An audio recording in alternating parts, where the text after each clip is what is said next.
নমস্কার আমার প্রিয় সুধী দর্শকবৃন্দ, আশা করি সকলে খুব ভালো আছেন, ভেতর থেকে সুস্থ আছেন।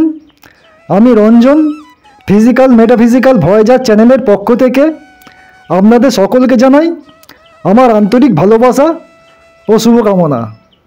আজ আমি আলোচনা করব অক্ষয় তৃতীয়া 2024 নিয়ে। কেন পালিত হয় অক্ষয় তৃতীয়া, কেন এই তিথিকে মানা হয় এত শুভ, এই তিথির মাহাত্ম্য এবং সোনা রূপাও ছাড়া আর কি কি কিনলে আপনারা এই দিনে অতি শুভ ফল লাভ করবেন, সবই আলোচনা করব। আলোচনা খুবই গুরুত্বপূর্ণ হতে চলেছে।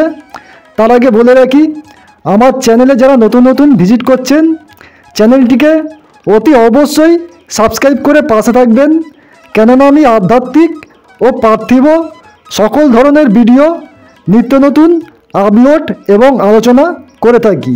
তাহলে চলুন কথা না বাড়িয়ে এবারে মূল আলোচনায় আসি। বৈশাখ মাসের শুক্লপক্ষের তৃতীয়া তিথিকে অক্ষয় তৃতীয়া বলা হয়। অক্ষয় মানে যা শেষ হয় না। অক্ষয় তৃতীয়া হিন্দু ধর্মের অন্যতম শুভ উৎসব। আসুন জেনে নিই অক্ষয় তৃতীয়া 2024-এর তারিখ, শুভ সময়, সব কিছু জেনে নিই। আসুন, অক্ষয় তৃতীয়ার দিনক্ষণ আগামী 10ই মে, বাংলায় 27শে বৈশাখ অক্ষয় তৃতীয়ার শুভ তিথি পড়েছে। 10ই মে প্রাতঃ 5:44 থেকে 10ই মে শেষ রাত্রি 4:49 পর্যন্ত তৃতীয়া থাকবে।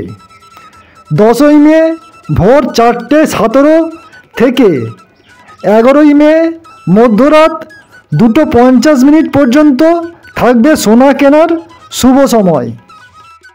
কেন অক্ষয় তৃতীয়াকে শুভ বলে মনে করা হয়? অক্ষয় তৃতীয়ার দিনটিকে দেবী লক্ষ্মীর দিন বলে মনে করা হয়, তাই এই দিনটিকে এত শুভ বলে মনে করা হয়। অক্ষয় তৃতীয়ার দিনে সৌভাগ্য ও শুভ ফল কখনই কমে না। একে আখা তীজও বলা হয়। এই দিনে করা কাজ এমন শুভ ফল দেয় যা শেষ হয় না। বিশ্বাস করা হয় যে এই দিনে যদি কোনো ব্যক্তি ভালো কাজ করলে এবং দান করলে তার দ্বিগুণ শুভ ফল পাওয়া যায়। এই শুভ ফলাফলের প্রভাব কখনো শেষ হয় না। অক্ষয় তৃতীয়ার মাহাত্ম্য নিয়ে আলোচনা করব।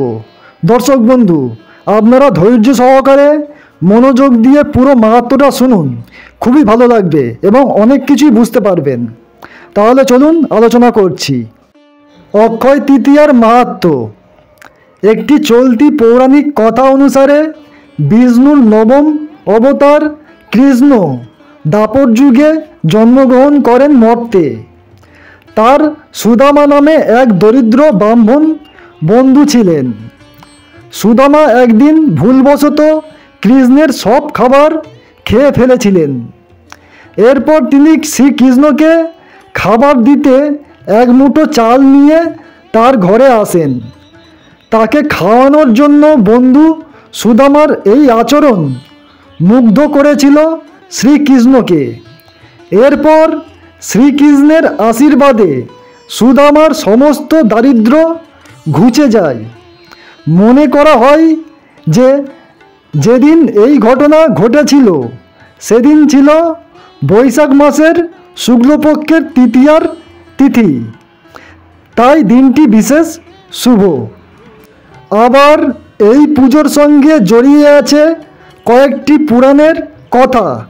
শোনা যায় মহাভারতে কৌরবদের কাছে পাশা খেলায় হেরে 12 বছরের জন্য বনবাস ও 1 বছরের জন্য অজ্ঞাতবাসে যেতে বাধ্য হয়েছিলেন পাণ্ডবরা।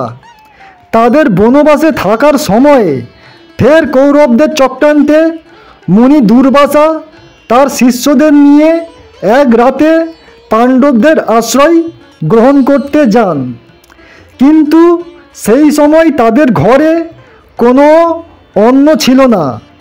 ক্ষুধার্ত মুনি দুর্বাসা অভিশাপ দেবেন ভেবে ভয় পান পাণ্ডব ও দ্রৌপদী।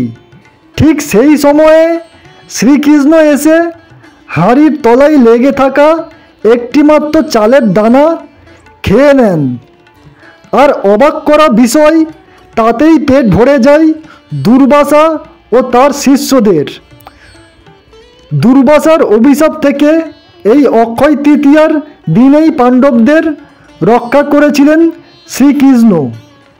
তাই এই দিনটিকে শুভ বলে মনে করা হয়। সুধী দর্শকবৃন্দ, অক্ষয় তৃতীয়ায় সোনা রূপা কিনতে পকেটে চাপ, বদলে এই 5 জিনিস কিনলেও হবে লক্ষ্মী লাভ। আসুন আলোচনা করি।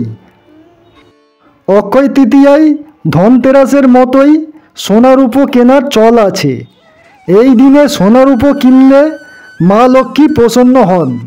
তবে যদি সোনা রূপো কিনতে পকেটে বেশি চাপ পড়ে যায়, তাহলে তার বদলে এই অক্ষয় তৃতীয়ায় এই 5 জিনিসও কিনতে পারেন। জেনে নিন অক্ষয় তৃতীয়ায় সোনা রূপো ছাড়া আর কি কি কিনলে মা লক্ষ্মীর আশীর্বাদ লাভ করা যায়। সুতো। অক্ষয় তৃতীয়ায় সুতো কেনা অত্যন্ত মঙ্গলজনক। এদিন কোনো দামি জিনিস কিনতে না পারলে এক গোছা সুতো কিনে রাখুন। এই দিনে সুতো কিনলে জীবনে শান্তি ও সমৃদ্ধি বৃদ্ধি পায় বলে প্রচলিত বিশ্বাস। সন্ধৈব লবণ। শাস্ত্র অনুসারে অক্ষয় তৃতীয়ায় সন্ধৈব লবণ কেনা অত্যন্ত শুভ। সন্ধৈব লবণ শুক্রের সঙ্গে সম্পর্কযুক্ত। শুক্র হল সুখ সম্পদ ও বিলাসিতার কারক গ্রহ। তাই এদিন সম্পদ বৃদ্ধি করতে সন্ধৈব লবণ কিনুন। কিন্তু এদিন ভুলেও সন্ধৈব লবণ খাবেন না। মাটির পাত্র। অক্ষয় তৃতীয়ায় পকেট বাঁচিয়ে কিছু কিনতে চাইলে একটা মাটির পাত্র কিনুন। এদিন মাটির পাত্র কেনা সোনা কেনার মতো শুভ ফলদায়ী বলে মনে করা হয়। মাটির প্রদীপও এদিন কিনতে পারেন। এর ফলে পরিবারের সদস্যরা জীবনে উন্নতি করবেন। বার্লি। অক্ষয় তৃতীয়ায় কিছুটা বার্লি কিনলেও তার শুভ ফল আপনার জীবনে পড়বে। মনে করা হয় এদিন বার্লি কেনা সোনা বা রূপো কেনার মতোই শুভ। অক্ষয় তৃতীয়ায় কিছুটা বার্লি কিনে আনা মা লক্ষ্মীকে ঘরে নিয়ে আসার মতোই মঙ্গলময়। কড়ি। কড়িতে মা লক্ষ্মী বাস করেন বলে মনে করা হয়। সেই কারণে অক্ষয় তৃতীয়ায় কড়ি কেনাও অত্যন্ত শুভ বলে মনে করা হয়। কড়ি ছাড়া এদিন তামা বা পিতলের বাসনও কিনতে পারেন। এর ফলে সংসারের আর্থিক অবস্থায় উন্নতি আসবে। সুধী দর্শকবৃন্দ, আশা করি ভিডিওটি আপনাদের ভালো লেগেছে এবং সমৃদ্ধ হয়েছেন। আর ভিডিওটিকে যত পারবেন আপনাদের আত্মীয় পরিজন বন্ধু বান্ধবদের মাঝে শেয়ার করবেন, যাতে তারাও লাভবান এবং উপকৃত হতে পারেন। আর আপনারা লাইক কমেন্ট অবশ্যই করবেন এবং চ্যানেলটিকে অতি অবশ্যই সাবস্ক্রাইব করে রাখবেন, কেননা আমি আধ্যাত্মিক ও পার্থিব সকল ধরনের বিষয় নিয়ে আলোচনা করি এবং ভিডিও দিয়ে থাকি আমি আমার চ্যানেলে। তো আজকের মতন এই পর্যন্ত। সকলে খুব ভালো থাকবেন, সুস্থ থাকবেন। টাটা, বিদায় নিলাম।